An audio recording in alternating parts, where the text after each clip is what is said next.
What's up, knife nerds? It is Eric here again with Mebane Made. We are located inside Racketback Armory in downtown Mebane. Today I wanted to show you a couple of knives that I just finished up. These unfortunately already have a new home, so they are not available at the time. But as a custom knife maker, I like to come here every now and then, just kind of show some new stuff we have. I have a good friend of mine in Alaska that sent me a box of moose antlers. And I mean, this thing was massive, 50 some inches across. He hacked it all up and shoved it in a box and mailed it down to me and said, "Hey man, I think you can make some cool knives out of this." In the spirit of that, that's exactly what we did.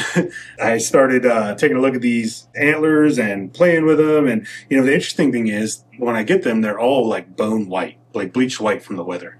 So when you take a look at like this one, for instance, and you see all this coloring and patterning, that's all hand dyed. I dye all of that on there. And then when we go and start shaping and sanding the handle, some of it naturally gets worn off during that process and exposes that inner bone white again. You get this awesome contrast where you get the deep fissures that still hold some color, and you can really visualize the texture that this handle has.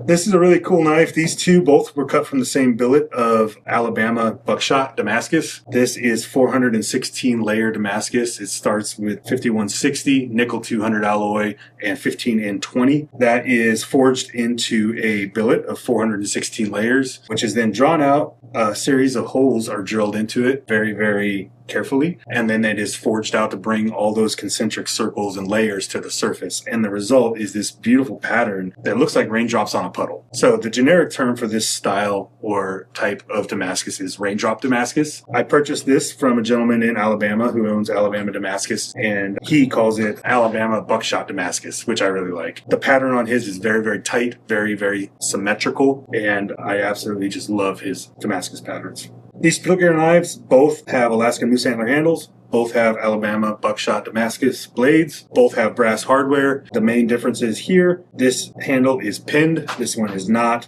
This one has a butt cap, this one does not. This has black spacers and brass spacers. This has black, white, and brass spacers. This one has been hand dyed to look like it had its natural color. This one was polished to remove all color and get down to just that white. We call this poor man's ivory, the white inside the antler. So this one has a really, really cool old school poor man's ivory look. You can see some of the patterning and cracks naturally from the antler. This one has just a different aesthetic, I would say. Both are awesome. I love them both. They're both off to an awesome new home, but I love to make stuff like this. If you have any interest in having a handmade or custom made knife, just reach out and give me a call. I'd love to work with you on your next project.